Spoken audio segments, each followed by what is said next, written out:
Hello again, everyone. This is Ace Monex along with the one and only Jade, and we welcome you to this special edition, I guess you can say, of Wrestling Weekend Recap. Where normally we would bring you the good, the bad, and the latest inside news of what happens with, well, that was unexpected. You cut off my music cue. But normally we would talk about what would happen during the week with Monday Night Raw, Friday Night SmackDown, AEW Dynamite, NXT, of course Impact Wrestling, and New Japan Pro Wrestling. Because it was WrestleMania week that just took place as we got done giving our live reaction to WrestleMania for night 1 and night 2, it would be just fair to, of course, talk about what took place with AEW Dynamite and, of course, Impact Wrestling. Now, let's make it really clear, we still haven't seen nothing of Impact Wrestling except for the news, and I hope I'm right, that Kenny Omega made his in-ring debut for that promotion this past Thursday. Although we did saw AEW Dynamite, and there is a lot to talk about, especially the top-notch promo that Chris Jericho delivered when the Inner Circle made the return back in black and they made the statement known worldwide. But before we even get to talk about that, I feel that it's even fairer to talk about what we just got done watching just now before coming back on the air, and that was the episode of the Stone Cold Broken Skull sessions featuring former WWE superstar / AEW contracted wrestler known as Chris Jericho. Definitely one of the best episodes to date, even though the very best episode or episodes that were the ones that featured The Undertaker. But I feel that this episode with Chris Jericho broke the barriers of having to divide the lines of if you're a WWE performer, wrestler, company, you represent this company, you got no right to talk about these other companies. To hell with all of that. I believe that this episode, for starters, broke all of those barriers, broke the glass ceilings, whatever you want to call it. This episode of the Broken Skull Sessions was one of the very best that I've ever seen to date. And I am going to put this one next to The Undertaker, but for this purpose only, I feel that from this moment forward, the Broken Skull Sessions with Stone Cold Steve Austin is just going to break more barriers. I really honestly believe that.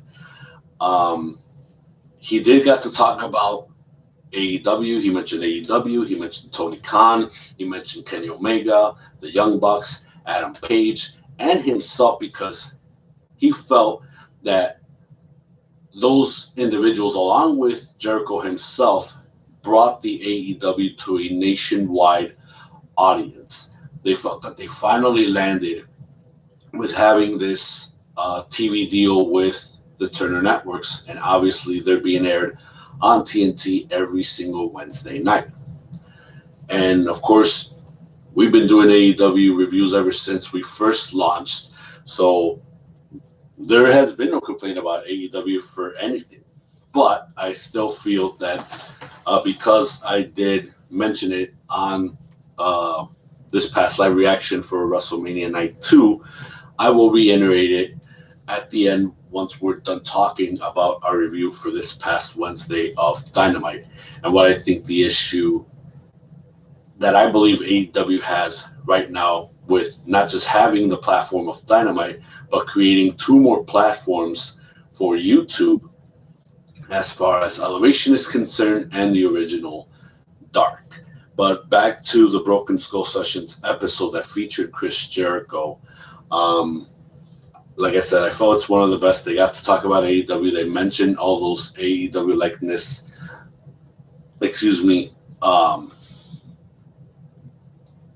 performers that are contracted with AEW. And Cody. I got Cody Rhodes on my mind, and I should have mentioned him with all the others. Cody also has a big part on that because he was a former WWE superstar who knew he could elevate himself even more with the company, but obviously he wasn't getting the opportunity. There's still so many stories of how maybe Cody got blackballed by Triple H or whatever, because obviously there were a lot of shots going back and forth as far as, Cody and Triple H are concerned. But in the time of now, or at least is how we were seeing it since last year before the pandemic, it looks like wrestling was broadening out even more on a nationwide television scale standpoint, because we were getting all this programming from all these different wrestling companies. Talking about WWE, AEW, NWA, Ring of Honor, New Japan, obviously through NewJapanWorld.com. There was a different flavor of wrestling that didn't existed since the three companies that existed back in the mid-90s, which was WWE, WCW, and ECW. So I thought, hey, we're getting all this wrestling on TV, and I'm like, cool, we got something different to watch. And it's not just one company, it's not just one thing, it's not just one superstar. It's all these different talent that represents all these companies. But because the pandemic just came out of nowhere, that just froze everything. And all you had left to watch was WWE. They were taking their precautions, and they had to provide shows, for us, the fans, and AEW. Those were the only companies that still stood strong that we know of. We didn't. We were watching NWA, and we were getting on the NWA train, but then that got paralyzed for a bit, and they just barely got back on. The only negative is that they're on Fight TV now. They're no longer on YouTube. They have a YouTube channel, or at least they refresh their YouTube channel, but they don't throw out their NW Power episodes for free anymore. Now it's through the Fight TV app. I did have the Fight TV app, but since I was bombarded with so many apps on my Fire Sticks, now I got no room for all of these apps that I enjoy watching, programs out of. So I had to limit myself drastically. So Fight TV, I had Fight TV when watching Ring of Honor. But now Ring of Honor, I can see it on my regular channel, even though it's kind of backed up, I guess, in hours or whatever. I mean, I lost in tune with Ring of Honor anymore ever since Omega, the Bucks, and Cody left and launched AEW after All In pay-per-view was a major success. And I know because I was a part of it, I went to see it live, and it made history. And that'll be a topic for another time. But that's when I stopped watching Ring of Honor, once those guys left. And Ring of Honor hasn't been the same since, at least in my view. But that's when I watched it on Fight TV. So that was out of the picture. As well as for New Japan, I had a subscription. I canceled it once those guys were gone. And yeah, even though the Bullet Club was still running, but in my opinion, Bullet Club already hit its peak. And that's another discussion that I wanted to talk about, and I'm not going to get into it on this episode of how I believe. Well, actually, no, I am going to talk about it when it involves with Kenny Omega in the main event from Dynamite. With that six-man tag with the Good Brothers, Kenny Omega featuring going up against the Young Bucks and Jon Moxley. So we'll get to that in a bit. But back again with the Broken Skulls Sessions episode. Bottom line is, just to close this out and jump into the episode with Jericho and the return of the Inner Circle back in black, delivering one immortal promo. This episode was great. I enjoyed it. it'll be definitely something that I will watch again because I can't believe that, they finally got the green light, Stone Cold and Jericho, to talk about AEW. Everything that Jericho did in the past in his younger years, how he got trained with Stu Hart's Dungeon, talking about his experiences with ECW, WCW, wrestling in Canada, then finally making it to WWE. The infamous moments that he had here in town in Chicago at the United Center back in March of '98 by doing the infamous promo of the man who knows 1,004 holds by having a pre-list.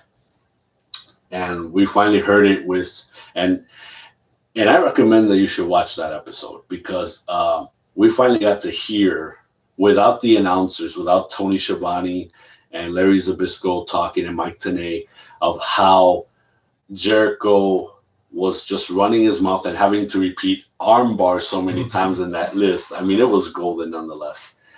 That moment when he was still a part of WCW, that happened at the United Center in Chicago back in March of '98, how he arrived to WWE with the whole countdown to the Millennium idea, having to unveil himself as the Millennium Man, and that happened in August 9th, 1999, and that happened here in Chicago, but at the Allstate Arena, because that's where WWE was running its shows. While they were running the shows there, WCW was running shows here at the United Center when they came to town. And they were competing also at the time when Nitro was bringing back Hulk Hogan. I remember that week. The unveiling of Jericho on Raw, on USA, on TNT, on Nitro when it was already getting weak, but that brought Hulk out of his Hollywood phase and bring back the Hulkamania phase yet again. But to recap, I just loved everything that had to do with that episode. I'm glad that they talk about the idea of the list of Jericho and you stupid idiot and you just made the list and all that, because I made it clear the first time around, I am not a diehard Jericho fan, but I respect Chris Irvine for for his ability, how he has been in the business for such a long time already, over 30 years, how he's made the Jericho character work so great already in WWE and even in WCW, because that's where we got to see Jericho for the first time when we were late bloomers for Nitro and the whole NWO angle and all of that. But my opinion, my favorite Jericho character out of all these repackagings that he's had was, the whole thing with the list of Jericho, his union and rivalry with Kevin Owens.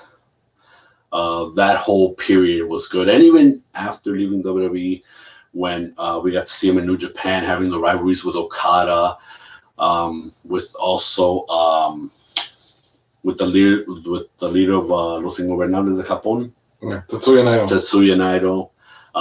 His match with Kenny Omega, it was super. His time in Japan was just great, and then having to move and be back for a little bit with the WWE. But then when AEW launched, Chris Jericho was the headliner. He was the man with the experience. He carried AEW on his back when he was the world champion. So, but the purpose there was to give it leniency, to give it establishment, because Jericho has been in this business for so long that it had to make AEW as a company solid. But nonetheless, I suggest you do watch that episode. We recommend that episode big time. Bottom line is, it is a must watch. Jade, I got to hear your opinion about this. Yes, and while watching the Broken Skull sessions with Stone Cold, there was so many tidbits about Chris Jericho. Well, I should say Chris Irvine, to make it into this industry. Back in the 90s, he was known. He pretty much cut tail in Japan and in Mexico when he became became known as La Corazón de León in Mexico. The moment he set foot in the ECW, he was building up his stamina, his stock at at Philadelphia, and it happened for Paul Heyman. He would not take the opportunity for what he gotten. But of course, Jericho always wanted to develop. His goal was to make it to the WWE, but he somehow knew that he was not fair enough. He did not have the track record. He did not have a big track record enough to go to WWE. So that was why he said he got an offer from Eric Bischoff, and he said it's time for me to go elsewhere because for him the goal was WWE. So then by leaving ECW to go to WCW was the launching pad he needed to get to WWE, and from there everything just blossomed for Chris Jericho. From there he got great matches with of course wrestlers that he previously worked with, but also with fresher for wrestlers, and of course to some extent including ex WWE talent, which is from there that's where his stock began to build up from, and the accolades that he attained from the Cruiserweight Championship, the World TV title, and to some extent possibly the US title, and he pretty much gave it his all. But from there, Chris knew for what it was is that he as much as Chris wanted to get over, become a superstar, knowing how the atmosphere was at WCW, he knew that was likely not going to happen. Likely not going to happen. So that was why in 1999 he said it's not gonna work from here. I felt like he had peaked as a performer. It was time for him to make it to the big stage, and that is the WWE. And he finally made it to the WWE. And from there, everything just picked up for more he left off. From there, he started earning Intercontinental Championships and then Tag Team Championships all the way up to 2001, when he finally won the one thing that has eluded him for many years, and that is a World Championship. Well, for the record, he was the first ever undisputed championship once WCW folded and WWE acquired it, and he became the first ever undisputed championship. But nonetheless, he continued working his butt off and everything, and but then he felt like just like everybody else, like a big story, is like he felt like he had peaked. It's like people were sick and tired of him, and it was like he just wanted to take a rest. He just wanted to take a breather, and so that's why he wanted to step away from the scene. Eventually he comes back, but then all of a sudden, within a matter of time, and yes, we talk about the reinventions. First he was the Ayatollah Bakirullah, then he was a so-called hypocrite with a suit on. And then he was there, and then of course he was the guy with the list. But one thing was for sure is that no matter what character Jericho did, he was a great protagonist when he came to WWE. Then he became a great antagonist, of course, whether he did the list part or the suit part. But nevertheless, it's like he started sensing some degree of red tape. It's like he knew that the brass at WWE was curving more towards stars like The Rock, well, Stone Cold for just mentioned, like of course he didn't mention anything about that, like Triple H, the Undertaker. He just felt like he wasn't part of that that bracket of stars where he can just be as valued, and felt like I help keep this company stay in business. All of a sudden, like why is he getting shoved back to the back like he was back in WCW again? But nevertheless, it's like he felt like he had his time, and then internal internal dispute or certain talks prevented Chris Jericho from attaining his spot, and he felt that after 15 plus years in the WWE, he felt it was time for him to move on. He still loved this industry. He still loved being a part of this industry, which is why he decided to go back to Japan and reinvent himself. And from there, it was like the opportunity just came for Chris Jericho, and in 2008, in September 2018, came All In. Once All In took place, it was the benchmark for Chris Jericho to say, I still got it. Then from there, from All In came what is now AEW, and for Chris Jericho to be a part of this this revolutionary promotion. Well, it's not much of a corporation, but still it's a promotion. He's helping himself as well as potential younger talent, and of course those he previously worked with. It just goes to show how passionate he is for this industry. That thing has never wavered about Chris Irvine, that he still loves this industry, and he will be willing to contribute and give everything he's got. And pretty much from that interaction that he had with Stone Cold in the Broken Skull sessions, is like there's no animosity, there's no, oh well, these are just two guys, expressing the points of views, their perspectives, and saying it is where it is. It's like, it's not like the 90s. It's like these are just two companies giving their fans the best, and eventually it's all gonna be good. It's always gonna be good. But that is truly a unique broadcast of the Broken Skull sessions with Stone Cold and late Champion. And it's no that there's no animosity. It's about the industry. It's always gonna be about the industry, and we, the fans, are the ones that are always gonna win. Nice recap. Yeah. Very nice recap. You just went into details and then ended it with a bang. I guess I couldn't have put it better myself. Yeah.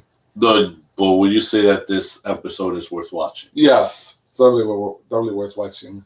So there it is, ladies and gentlemen. You heard it from the one and only Jade. We recommend that you watch this episode on Peacock if you haven't already. And if you're a tween of wrestling that just watches WWE, AEW, or anything that Jericho's been a part of in the past, then you should definitely watch this video. We recommend it beyond 1,000%. You will enjoy it. And now, smoothly segue to our review for this past Wednesday's AEW Dynamite. And yes, we're still on the topic of Chris Jericho, because we believe that what happened last week was a wake-up call for the Pinnacle, that you cannot get rid of the Inner Circle that easy. Yes, MJF is one sick, twisted, and egotistical son of a bitch, but he needs to realize that Jericho knows the best of them, and he knows what he's talking about. So if he thinks that the Pinnacle will outweigh the Inner Circle, him and his crew will have another thing coming. And believe me that they had. And we witnessed one hell of a gang fight this 2 weeks ago on Dynamite. And this past Wednesday, Jade, we have witnessed one of the greatest promos that Chris Jericho has delivered this year so far. I'm pretty sure there will be more where that came from. We're just going to jump right into this because we got to hear this one more time. I've seen this already about 5 times. I think there's going to be about 5 more, because what Jericho states out of his mouth is pretty much golden, and he has stated golden for this segment. Even though we watched it on Sling first, one of the missed technicalities that AEW has done is trying to put in other people's words for a beep sound. But when they pasted it out on YouTube, they actually added the beeps. And that was the only technical misfiring, is that AEW's audio engineers, producers, directors, whoever's in charge of the audio, just screwed up big time. But nonetheless, they made for it with this YouTube piece, so that corrects the errors nonetheless. So we're just going to jump on it and hear this golden piece called the Immortal Promo from Chris Jericho, representing his group, the Inner Circle. Inner Circle! And we are back in black, baby! And it was only one short month ago when we were in this ring and given the beatdown of a lifetime by the Pineapple. The Pinnacle. The Pineapple. And that beatdown taught us a lot. It gave us hospital stays, it gave us stitches, but most importantly, it gave us a wake-up call. It made us realize we had made a lot of bad decisions over the previous 6 months, decisions that hurt a lot of people, insulted a lot of people, and for that we apologize to everybody, including all of you. But those decisions were caused by MJF. My jerk-off friend. And you see, my jerk-off friend says he outsmarted us because he's much more intelligent than me. And he's right. I'm not smart at certain things. High school chemistry, I was terrible. My teacher even asked me after I failed another test, "Are you on dope?" That's an exact quote. I wasn't. I just wasn't very smart at chemistry. Were you smart in chemistry? No, exactly. Who is? But what I am smart in is pro wrestling, the psychology and the business of pro wrestling. And that's why I brought MJF, my jerk-off friend, into the inner circle. It wasn't to take him under my wing. It was to keep him under my thumb. Because I know how dangerous my jerk-off friend is. I know how good he is. I know how much personality and potential he has. And I wanted to use him for every ounce of his being and suck all of his life out into the inner circle. And we had it perfectly planned. We knew he would eventually figure it out, and he'd show his true colors, and we were ready to kick his ass. But what we didn't think about is that he would be one step ahead of us. And we got outsmarted. Outsmarted by a man who can do everything, except for apparently put on a spray tan. Because a few weeks ago, when he was in this ring, he was oranger than Cassidy with more streaks than the bottom of that toilet bowl that I shoved his face into last week. Here we go. I can't wait for the chance to swirly when he comes back out here in front of you guys. You see, MJF is only 25 years old. Think about that. When I was 25, I was still having wet dreams, but yet here he is, 25 years old, at the pinnacle of the pro wrestling business. You see what I did there? Mm-hmm. But here's the thing, MJF, you consider yourself to be a fine wine. You said you're going to get better with age, but the problem is you don't want to wait for the age. You want it now. You want to be better than the GOAT now. You want to be better than Chris Jericho now. Well, those are some big, big shoes to fill, my man. You got to go smaller. Take baby steps. Be better than Peter Avalon. Be better than Michael Nakazawa. Be better than that stupid Burberry scarf you've been wearing for a few years. It's tired, it's old, it's stale, and it sucks. Time to change it up. And besides, I was rocking the scarf gimmick 5 years ago, and if you're so superior than me, why are you stealing my shit? That's lame. But I got an old clipboard in the back. If you want to take that and add it to the list of gimmicks that you sold from Le Champion, go for it. Whoa. You see, you're not as good as you think you are, Max. You believe your own hype. I see you listening to the critics. I see you listening to the fans online. Oh my gosh, you would beeline to the back after every match or promo you ever had to check how people thought you did. You know what? We call that in the pro wrestling business being a mark. But I'm going to change that to call it being a max. Because you, my friend, are a max for yourself. Oh my goodness. And the true issue is this. Max, you know, you'll never, ever be better than Chris Jericho. You'll never be better than me, and you know it. And that's causing the fine wine in your brain to ferment and sour, which is also apropos. Because look at the sour men you've aligned yourself with, my jerk-off friend. Let's talk about Tully Blanchard, shall we? You said he's the greatest mind in pro wrestling history. Really? Seriously? He's really nothing more than 4 horsemen, right? Ranking somewhere between Ole Anderson and Paul Roma. Maybe one of the greatest tag teams in the world today, but they're completely interchangeable. I can't tell which one is which. They're like AEW's version of the Jonas Brothers in that I know they're good, I know they make money, but I don't know their names. Yeah. Are you Dax? Are you Cash? Are you Axe? Are you Smash? Are you Axel? Are you Slash? I don't know!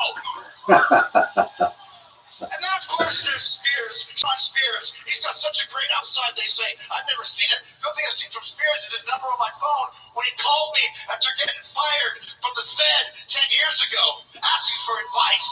Ooh. You know, aligning yourself with my jerk-off friend Sean Spears is about as good a decision as rocking the blonde mohawk in 2021. And then there's Wardlow. Oh, yes, of course. He's got $1 million brain and a 13-cent body. And guess what? He's so stupid, he has to strip completely naked to count to 21. Think about it. I've seen him do it. Compare that to my inner circle, the new inner circle that's going to dominate AEW once again with the help of all of you behind us. We know the Pinnacle is good. We know they're going to beat the crap out of us. We don't care. We like to fight.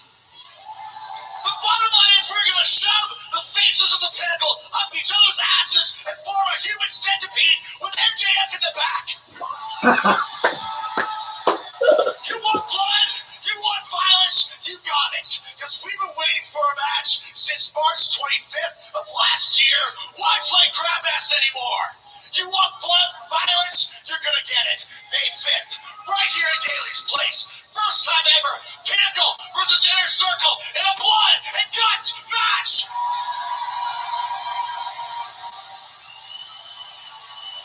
Wow.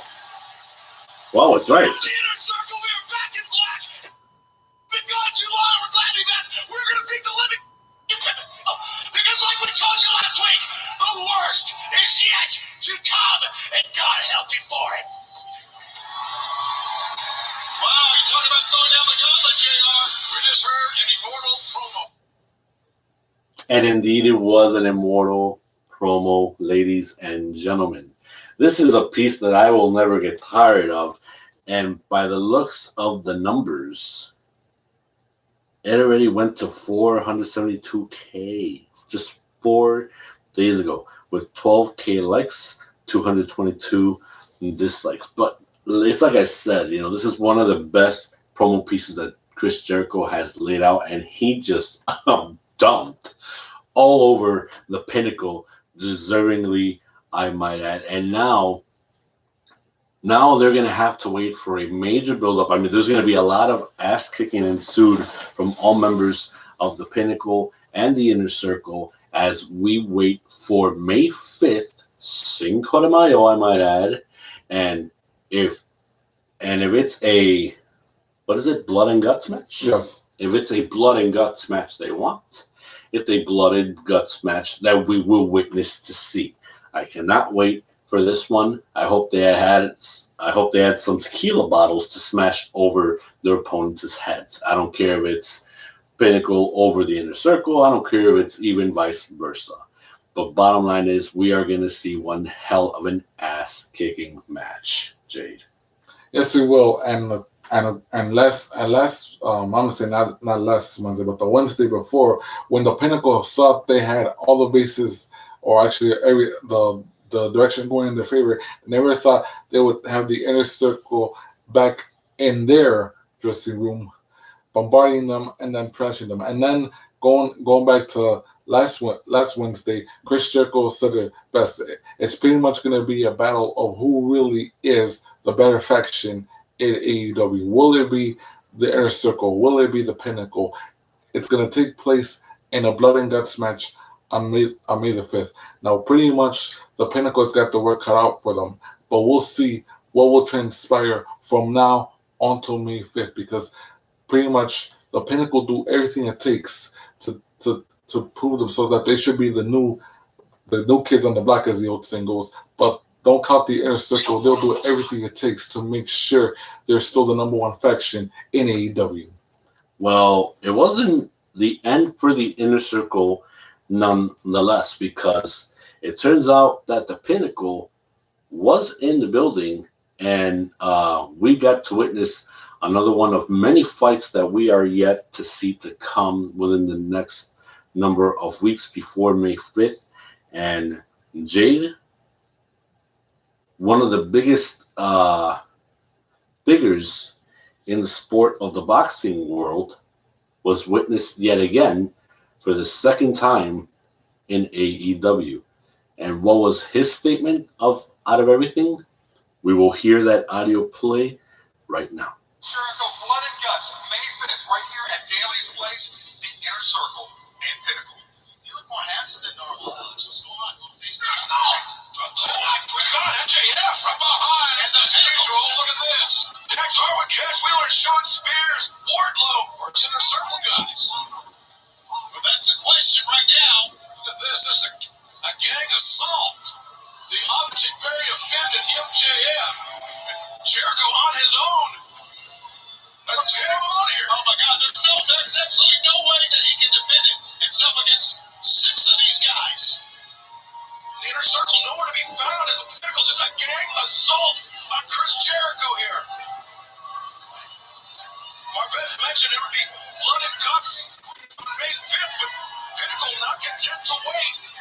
Well, we all knew when Jericho said what he said there would be some sort of answer. I didn't think it would be this. Ganging up on one man. Jericho getting retribution for each and every member. Oh, now look at a Pinnacle. FTR. Oh, the spike pile driver on Jericho. They're down there. They're down there. Go. Wait a minute. What do we got here? Look, this is the Inner Circle dressing room. Look, that door's been bolted shut, but it's been kicked. They've been passed through. They've locked the Inner Circle in their own dressing room. They've broken through the door. But they got a lot more breaking through to go here. That's what they did. They locked them in their own dressing room, nailed it shut. And Sean Spears has set up the table on the outside. Oh my God. Oh, what is it? Wardlow. Loving this. Remember Wardlow powered by Jericho off the stage. One of those able eyes of Wardlow. Oh my God. Well, that big business is picking up. The legend himself. Now, the last time we saw he and Jericho go face to face, remember that? Iron Mike is ready to fight. What's going to happen? Ready to go and fight. Oh, look at this. Just a barrage of body shots of the German Sean Spears. And look at this. He is bludgeoning Sean Spears. Oh, and finally, here comes the Inner Circle. They broke into the door.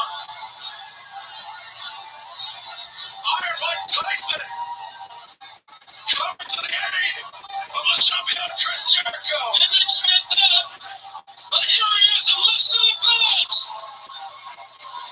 One emotion, one atmosphere here in Bailey's place. But Jericho said they changed, that they were different people now, and now they got Iron Mike Tyson standing with them. What a show of force by Iron Mike Tyson. Iron Mike looks great. He does, Jim. You're right. Man, he looks great. He will forever be known as the baddest man on the planet. Oh, look at this. Now what? Yeah, that's the question. Remember what we saw them last time? They had to pull him apart. Yeah. Oh, wow. Jericho and Tyson bury the hatchet right here on Dynamite. What a moment. Well, the plot thickens, and the Inner Circle Pinnacle story. The little kid is having a temper tantrum. MJF, FTR, Sean Spears, Wardlow, and Tully Blanchard running for the hills. But it's easy to throw furniture when you're on the other side. Jericho said they had turned over a new leaf, that he is a new man. And we are seeing it right before our eyes here live on Dynamite. Even where we're sitting, you can feel the tension. You can feel the emotion here in Bailey's place. Fear the Inner Circle and fear the baddest man on the planet as well. Oh, what a moment. Jericho once again shows he's the smartest man in pro wrestling. A reunion with Iron Mike Tyson that's very favorable to the Inner Circle. Jericho, Tyson, Santana, Ortiz, Sammy Guevara, and Jake Hager presenting a united front here tonight. You can't even lock them in their own dressing room. They're going to find a way out, and they did here tonight.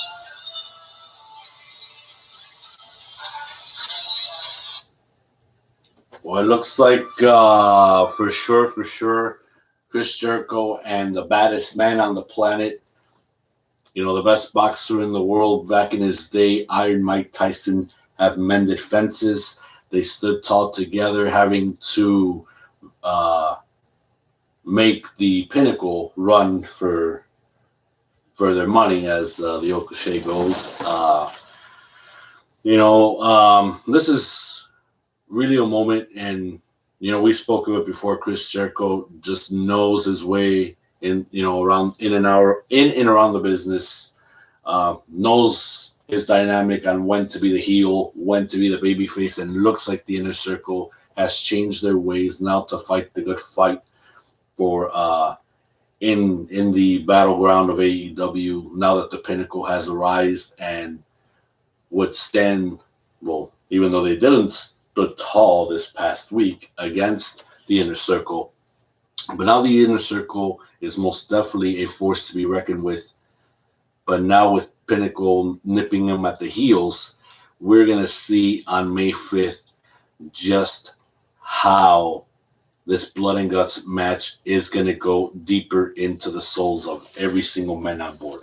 Well, I just want to point out that the Le Champion was going to reiterate what he said earlier that night, but just when he was about to finish what he was about to say, all of a sudden a very angry, a very seething Pinnacle just bombarded him right from behind and just started mauling him. And just when we all thought we wanted to see the Inner Circle come to his aid, until all of a sudden they ended up getting locked in their own dressing room, and they pretty much had to punch and kick the way, and they were making mincemeat out of the door just for them to come through. And just when it looked like they were about to put the finishing touches on Le Champion, all of a sudden out comes the baddest man on the planet to Chris Jericho's aid. And then from there the rest followed. The rest of the Inner Circle came out to the aid of Le Champion with the baddest man on the planet on their side. And that just goes to show, ladies and gentlemen, there's a saying in life that couldn't be more true. Real recognizes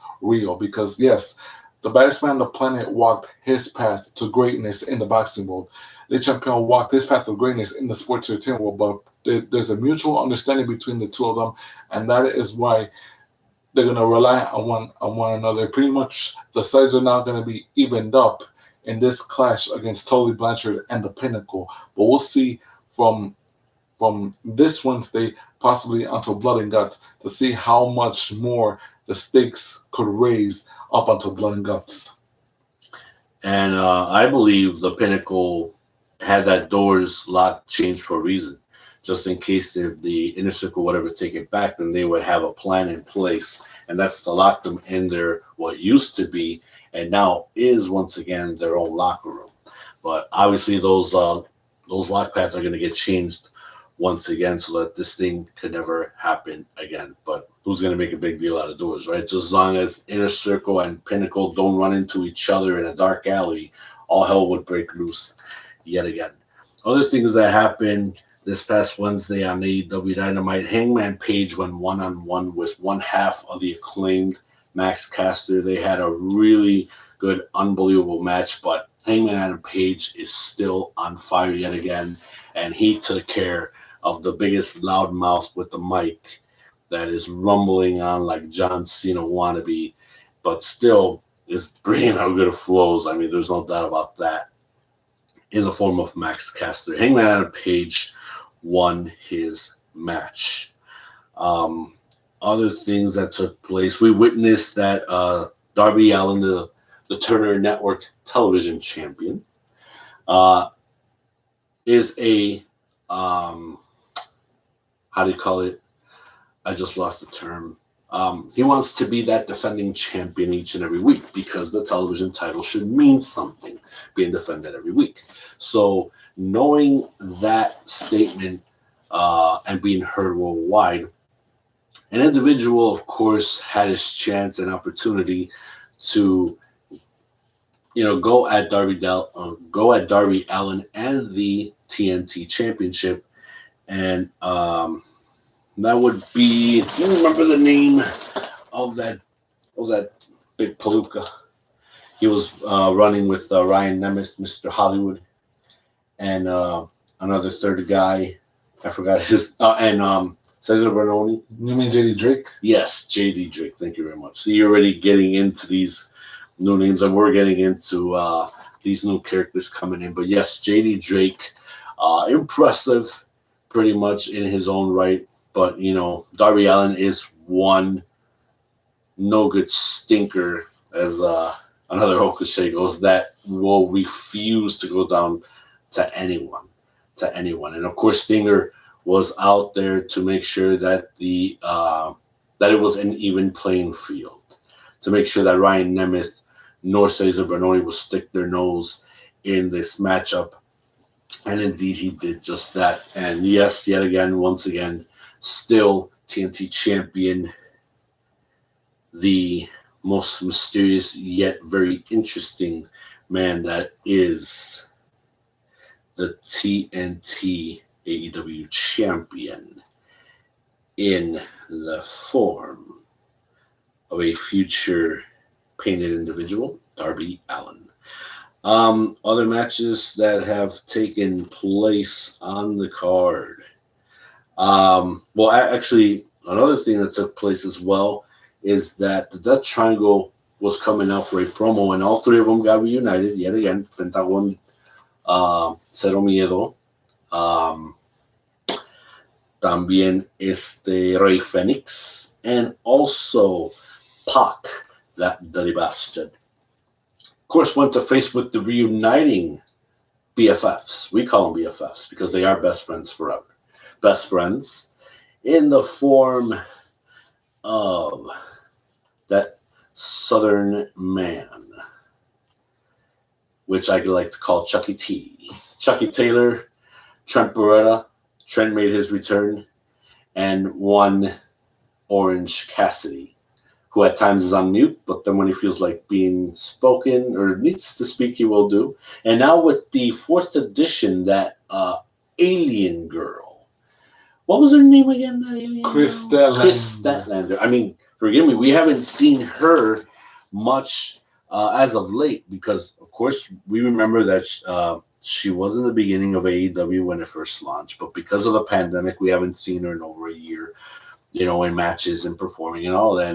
And just recently she returned, but then once again, she was, on the sidelines and we haven't seen her much. So it was just crazy that we got to witness her participation along with Penelope Ford for that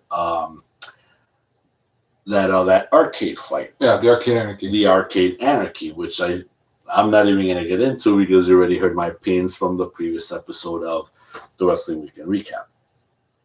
But obviously, they have declared that there should be a fight, between all 6 individuals. When is that going to happen? We don't know for sure, but we will stay tuned to find out what happened. Another segment that took place as well is that Sting, of course, usually comes out with Tony Schiavone and will start to, answer some questions. And as of late, Hall of Famer Jake the Snake Roberts and the Murder Hawk Monster Lance Archer were just coming in and interrupt the Stinger. But then finally Stinger put everything where it should be in place and just told Lance Archer seriously what he thought. He thought that he was a very good piece of talent, that Lance Archer should step up and be what he wants to be, and that's an AEW World Champion. So he needs to do what he's got to do and to quit waste time.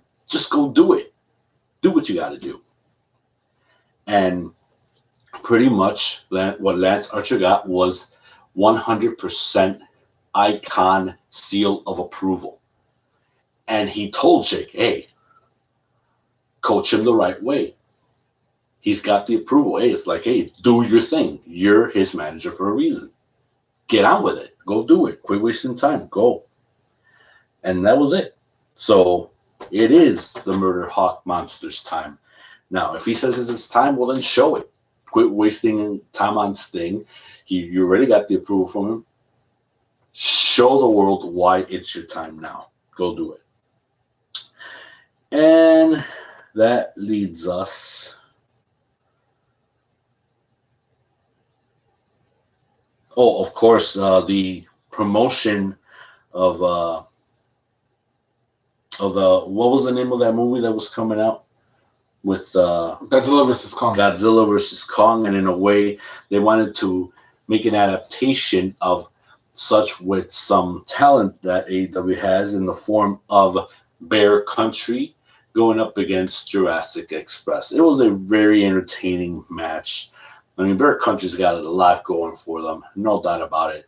But the one group that is really going strong is Jurassic Express, and they, yes, have won their match. Totally fair. Totally fair. Hopefully there will be another rematch down the line with these individuals. Also, what took place, the fight with Tai Conti and the Bunny. I guess she's back to having some sort of ill will because the Bunny needs her rabies shot yet again. She's out of control.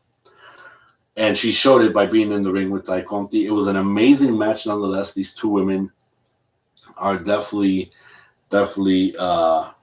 showed their stuff. But it took, I believe, the interference of Matt Hardy and his crew, and for the Dark Order to mix it up, and everything just combusted out crazy. It really did. But we're still going to see a lot of it coming up this Wednesday. And now we're going to close this thing out with what happened in the main event of the 6-man tag featuring the Good Brothers and the AEW World Champion Kenny Omega going up against the AEW Tag Team Champions, the Young Bucks, and Jon Moxley. I'm definitely going to give my opinion at the very end of it and what I think of this whole thing, because they say it's shock and awe. I think it's kind of typical, and that the world should have paid attention, to be honest. The world should have paid attention. So we're going to jump into the highlights in the very middle to the end of this matchup and just go on and about it, because shock and awe should be the very least words of this whole situation. Very precarious situation because, quite frankly, Matt Jackson doesn't have an answer. Look at Omega looking for the feature. Oh, Moxley with that grand slam shot. There you go. He's got him. He's got him. The pile driver. That's it. That's it. That's it. He's going to pin the work. 1, 2. Oh, boy. Look at the face of Matt. John, you all right? Look at the face of Matt. You can see the pain. And I'm not talking about physical pain.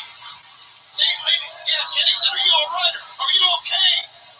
Yeah, now it's going to make us thinking through a conscience after all this time. Matt Jackson never wanted to be in this situation. This is something that you created. You're a Young Bucks apologist for many years. That's well established, Caliber. These guys were 12 years best friends together. Traveled internationally around the world. And they got Omega away. More bag for your buck. The Bucks are going to do it. They're going to pin Omega. 1 and 2. No! Man, that big frame came in handy there. It sure did. Carl Anderson sent to the outside. Got so much emotion in this match. God. And then Jackson, the Escalera, takes on the Good Brothers on the outside. Look, again, Matt is checking on Kenny, and Kenny is in a bad way. This is unlike anything we've ever seen. Personal of the two, I don't know this. But it's very obviously they care about Omega. They value his friendship. They do not want to be put in this position. They're worried about their reputation. Oh, come on, you got the World Tag Team Champions, the World Champion in the ring. They're going to hit the BTE trigger on Kenny Omega.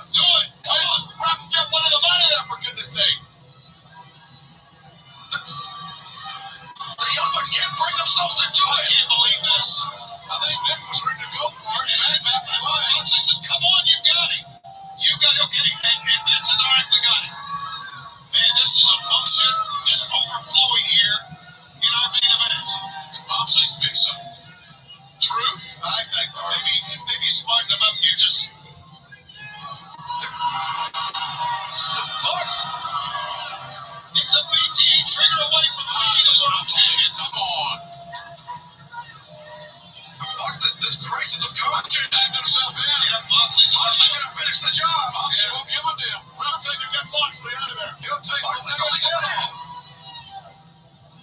Oh my God. He's gonna put a paradigm shift. Oh man, Omega got spiked. That's how you do it, he said. Right in the face of Nick. He'll do it again. Come on. Moxley got business to transact. Two paradigm shifts, and then a real neck and choke. The sleeper's locked in. That there's no way Kenny will get out of two paradigm shifts and a rear naked choke. It's a door around. Oh, what the hell? Are you kidding? The Young Bucks just super kicked John Moxley. And then he kicks Dead and kicks to come and help his friend. But Gallows and Anderson have other thoughts in mind for Eddie Kingston. I can't believe. What are we watching, for God's sake? Mystery, Shabani. Oh, wait, what do you mean by that? Oh, no, God. Magic Killer. The Magic Killer. Are you telling me you knew this was going to happen? At the stretcher for Kingston, he's going back to the hospital. Are you saying you knew this was going to happen? I'm not saying anything. Come on, yeah. I'm not saying anything. You're as devious as they come. Look at Moxley. They physically dissected the Magic Killer by the Good Brothers. And now the world champion crawls over for the pin and can barely lift his head. The hell was going on? That was beautiful. Hope you enjoyed it, guys. And AEW World Champion, Kenny Omega. Guys, what are we seeing here? I don't know if I saw that. I don't know if I saw a tear rolling down the face of Matt Jackson. Well, I can't believe that Matt Jackson's own character and integrity would have told to this in a different mindset. You can almost, I think they're really fighting within themselves here. The Young Bucks could not bring themselves to injure their friend Kenny Omega. Well, there's a lot more to this story to unfold. And Omega, though, laid down the ultimatum. He said, what? Wait. Hold on. What? Good brothers pick up Moxley. Haven't you guys done enough to John Moxley? And Omega and Callis. Oh, the Young Bucks! The Young Bucks pulled a trigger on a shot heard around the pro wrestling world. The Young Bucks have threw their lot in with Kenny Omega and Don Callis. This is despicable and disgusting. Man, it looks like... Yeah, they didn't sell out. Yeah, damn right they did. It looks like the Elite. It looks like they're back together. It looks like the Bullet Club's back together. Who cares about Bullet Club? This is ridiculous. Sickening. Sickening as hell. I don't know. I mean, just looking at this just now, and I should have rewatched it from the beginning, I really think that Bullet Club is just a bullshit excuse for this angle. This is already out the window. This is really hitting hard for Matt and Nick, because, like Jared said, yeah, there's more to this story. This is history. This is beyond history. This is 12 years of friendship, and Kenny Omega is using this for his own major benefit, the egotistical son of a bitch. And Don Callis is the instigator, the string puller to all of this, because all he is looking into is the benefit of Kenny Omega to not that very far away, for him to fully become Mr. Belt Collector. I see the writing on the wall. I know this whole thing is bullshit, but Kenny Omega is in this deal for himself and himself only. He don't care about anybody else but him.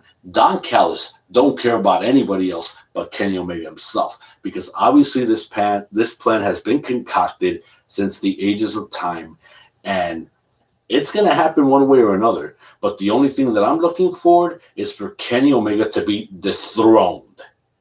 That is the only thing that I'm looking for. But that is not going to happen just yet. All of this is happening for a reason. We're seeing the buildup of this once man that I thought is an incredible athlete, and he is. And he is. But obviously, people are being manipulated here, and the Young Bucks, the heart and soul of the elite, are being manipulated here. They're having their strings being pulled by Kenny Omega and Don Callis. That's one thing for sure. Well, here's my theory. You pretty much mentioned that pretty much for all intents and purposes the original Bullet Club ran its course. But honestly, little by little, I instinctively I said to myself, I saw the signs coming up, because the more Don Callis kept constantly getting into the Bucks faces, constantly singing the praises of Kenny Omega, and of course the Carl Anderson and Lou Gallows join in as well. My instincts told me that I do agree with you that this is for all intents and purposes to build a stock of Kenny Omega, but we also had to compare what's going on in Japan as well. I mean, for all intents and purposes, Jay White will do everything it takes to become the top guy in Japan. And everybody asks me, what is the whole point of all this? Why am I saying of all this? It's like, even though it's like pretty much the Bullet Club. Well, like I said, this so-called Bullet Club, Kenny, the Good Brothers, the Bucks, they haven't moved on from Japan. It's like they left. They came back to North America from Japan, practically scarred from the original Bullet Club, and I still remember the memories from Fighting Spirit Unleashed, when pretty much the elite said it's time for us to pursue our own endeavors, and that was pretty much it. They were pretty much no longer in the Bullet Club picture, but you pretty much have to say, if we talk about the Bullet Club, it was at the cusp of popularity. Once you had all the players. You had the man pretty much like Finn Balor. You had AJ Styles. You had the Good Brothers. You had the Bucks. You had Hangman, Marty Scurll, and all that. But and Cody, for the record, trying to remember every names. But once these guys, Adam Page as well. I mentioned Hangman. I mentioned Hangman, Marty Scurll. But and of course we mentioned years ago the Bullet Club was at the cusp of it all. They were the faction of all, and then so we pretty much fast forward. Well, we pretty much fast forwarding. Yes, they were, because they decided to form AEW. They were no longer in the Bullet Club picture. And yes, the Bullet Club is a shell of itself still to this very day. But everybody wants to say why am I mentioning this now? I'm already smelling what no one thought might possibly happen. I'm already smelling a potential Bullet Club civil war, something that never happened years ago. It's like it never happened. It did happen. What are you talking about? Well, yeah. Well, at that point, you forgot Firing Squad versus the Elite. Yes, and the Firing Squad won. Yes, the Firing Squad won. Yeah, so maybe you're talking about a rematch of sorts. Yes, more or less. More sadistic, more violent. It's like they want to say, okay, yeah. They want to prove a point. It's like, these guys that are now the Elite, they're now making big money. They're making dollars in Japan. Meanwhile, the original Bullet Club decided to stay in Japan and earn their share of money, not the almighty dollar here in the States, because that's the reason why AEW. But they took that aura, that spotlight from them all the way here to AEW. But that's already smelling that they're saying, we're the more not recognizable names of the Bullet Club. If that's why Don Callis is saying we got Kenny with all of his accolades, we got the Bucks, we got the Good Brothers. They're gonna reform this group, and pretty much what I'm trying to say is that they left scars, but they want to say, you leave us scars. We're gonna leave you worse than what you already are. They're pretty much saying, okay, there's going to be a time where, and I'm saying this is speculation, not happen pretty much soon, but they say if they decide to go back to Japan briefly and tell JY, they tell the Gorillas, they tell Fale, they said like, this is what you've done to us. We're gonna give it back to you worse. If you got the guts, you come face us in our backyard. Screw Japan. North America is where we're gonna have a clash like no other. Well, I mean that we're still a long way from Japan for that to take place. I mean that would be, something surreal that could take place for the members of Bullet Club, the OGs are still the ones in Japan, for them to cross, lines and go to the other side of the USA, North America, to actually make that work. But, anything is possible. Let's just make sure that, all of BC and Japan get their vaccines for them to cross and fly over for this, for this dream appealing match to happen. Not to say that it would never happen, but hey, anything can happen. We can still dream, can we? While we're still on the topic of the AEW World Champion, we learned, even though we still haven't seen this, but the bottom line is the word was out that Kenny Omega made his Impact Wrestling in-ring debut just this past Thursday. And we got to witness, we're going to hear right now what the heck happened at that time once Kenny Omega made his debut for Impact Wrestling. Wrestling on their show. Because here I thought that would never, ever happen. But we're going to witness the recap of what took place this past Thursday on Impact Wrestling.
Oh, wow. And he's got Kenny Omega 1-for-1, and this is the moment Rich Swann has been waiting for. No. Wow. Snapdragon. Rich kicking, slips out the back. Rich has shown that he can get out of the one-winged angel. That's what I take away from that exchange. Get back to him. Here we go. Swann, 450. Nice. Of course. Oh, that was so staged. Oh, see, a nice injection there by Rich Swann. Knee party, let the revolution begin. Oh, look at Swann, he's going up. This looks like a bit of Phoenix. Oh, yes, it is. He got out. That's it. Wow. That was cool. Kenny Edwards and the Impact World Champion, Rich Swann. It was the Boston Tea Party of Eddie Edwards that started and ends. And do you know what I take from this main event? Several things. One, Rich Swann can escape the setup for Kenny Omega's one-win nation. Secondly, Rich Swann is seemingly immune to Don Callis' mind games. And lastly, Rich Swann is ready for April 25th Rebellion. The one thing I think is Kenny Omega has not unlocked his eyes. He's staring right at Rich Swann. That to me says maybe Kenny Omega is worried. Maybe Kenny Omega fears what Rich Swann can do. And yes, you saw Rich Swann get out of one-wing angel, and that is an important thing to remember.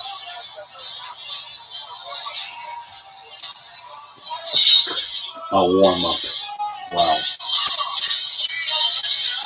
Okay, so what we witnessed here was a 6-man tag that took place. And gee, it really sucks that we're behind on the loop just because this past week was WWE week.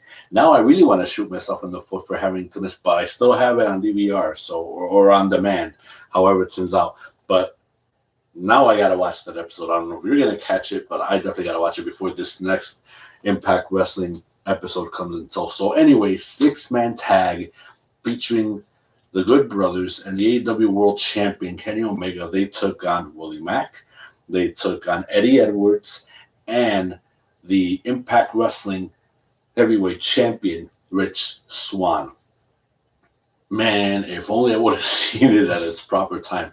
Just these highlights don't do it justice, man. I mean, that is incredible wrestling action for what we see. Now I want to actually witness the entire match. And I don't care if there's even a commercial cut in between. But bottom line is, we got Rebellion on the horizon. It's going to happen at the end of this month, April 25th, Sunday, on Impact Plus. And we're definitely going to check that out. We still don't know, and maybe we're going to do a live reaction to it. We're still going to talk about it. We're going to debate on it. But nonetheless, now with beginning tomorrow night, or beginning in a matter of hours later on at night, now we're starting where we left off last year in 2020. Now we're getting all these different flavors of wrestling. But now what's that going to do for the pay-per-views? Almost probably every single Sunday we're going to see a pay-per-view. It doesn't matter what streaming service or what pay-per-view block. We know that AEW does their pay-per-views, four times out of the year? Yes. Impact Plus, obviously, they got their pay-per-views through their streaming service. That should have been done a long time ago, but hey, way to go. I'm down for that because now we get to see that action, and obviously I'm thinking of resubscribing to Impact Plus, to be honest. Not necessarily because of this pull with Kenny Omega. No, not necessarily with Kenny Omega, but the business relationship with AEW and Impact Plus, and even New Japan on the horizon as well. But because, Rich Swann, we've seen Rich Swann in WWE. He's a really talented athlete, and he's proven that because he's the heavyweight champion for Impact Wrestling, nonetheless. But because it's a big deal, and probably we will witness Kenny Omega become Mr. Belt Collector if he does defeat Rich Swann for Sunday, April 25th, nonetheless. But nonetheless, Omega made his debut in the 6-man tag. He did everything he could, but hey, you got to give it to the Impact Wrestling superstars here in this case for the 6-man tag. They really pulled out all the stops. Well, the bottom line is that yes, we're going to be weeks away from Rebellion, and pretty much it couldn't be more build up because it's champion versus champion. Rich Swann defends the Impact Championship. Kenny Omega defends the AEW Championship, and because of now of the change, I'm more Swann is like, okay, Rich Swann may not appear in person on Dynamite, but it would be nice to have him appear on the screen at Daily's place, constantly saying, yeah, like Kenny, you may talk a big game, but you're nothing else but a puppet. Like you got no heart, you got no soul. That's what Rich Swann constantly brings to his matches, and that will be and that will be nice to see. Not to say this week, but probably the week prior to Rebellion, that Richland will appear on AEW television, possibly from a monitor, and he will just chip away at Kenny in any way, shape, or form. But this couldn't be great. A great match. We're going to see an amazing title versus title match coming up at Rebellion. Other things that took place on Impact Wrestling, even though unfortunately we didn't catch the episode, but we will, and we will integrate it with our future review of Impact Wrestling that's going to happen this Thursday. Brian Myers laid out Matt Cardona and obviously accepts a matchup for Rebellion. So obviously we're going to witness these two former brothers in WWE have a one-on-one standoff. Sammy Callahan and Trey Miguel teamed up, I guess, in a tag team match. A full match that took place between Susan and the OG of the women's division for WWF at that time, Jazz. Eric Young takes out Chris Harris, Storm, and Sabin. Forced to watch. And, of course, what took place this past Saturday, we have to acknowledge that, yes, Hardcore Justice was seen on Impact Plus because of WrestleMania weekend. We did not have the chance to see it. But since we got time in the week, I think we should check it out if it's on the archives. Because one of the biggest headlines, as far as matches are concerned, a title versus career took place. And I'm talking about the Knockouts champion, the Virtuoso Deonna Purrazzo, faced off against the OG of women, Jazz. So we got to see how that match ended up. We definitely got to see that. And, of course, other matches took place at Hardcore Justice. Decay was involved. Black Taurus against Doc Gallows, if I'm not mistaken. Su Yung returns. Ooh. Wow. Man, it looks like they already leaked out an emotional farewell as Jazz was forced to retire. We still got to see the match, though. That's the thing. Table explodes as Trey Miguel topples Joe Doring. Hernandez spikes Shira through steel chairs.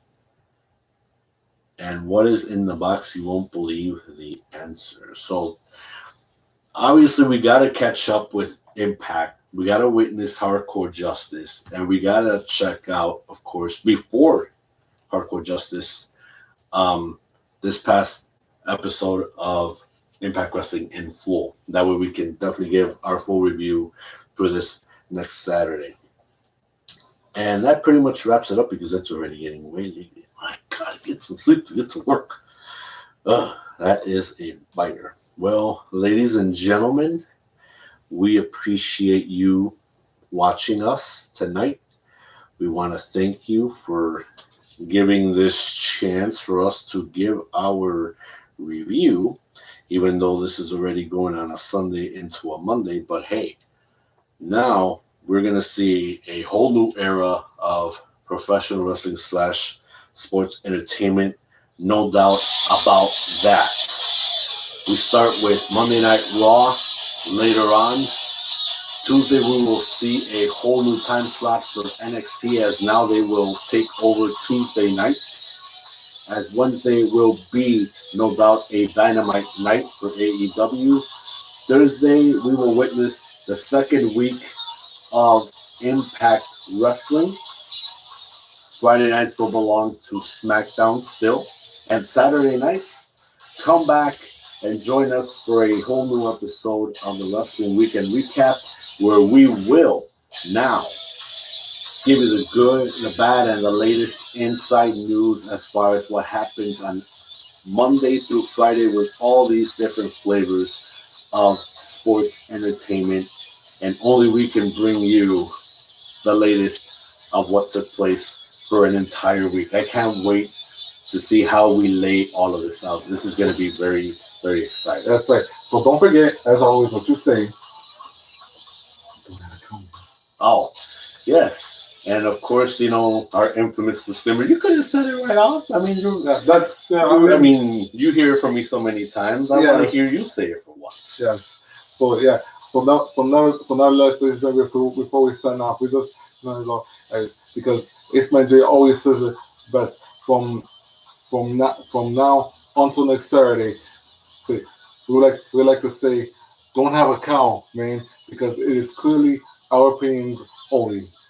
Yes, and it does not reflect the views of the platform that we're on or the wrestling companies that we talk about. Bottom line, we have fun, it's local, and it's the only way that we can do it. Well, nonetheless, thank you very much for joining us tonight. Thank you very much for joining us for the live reactions to WrestleMania Night 1 and 2 that just took place here on our YouTube channel for the Ace and Armageddon brand. And as such, for the one and only Jade, I am Aceman X, and we will wait to see you next Saturday night to give you the whole new fresh episode of the Wrestling Weekend Recap. And until then, stay safe, mask up, peace and love worldwide.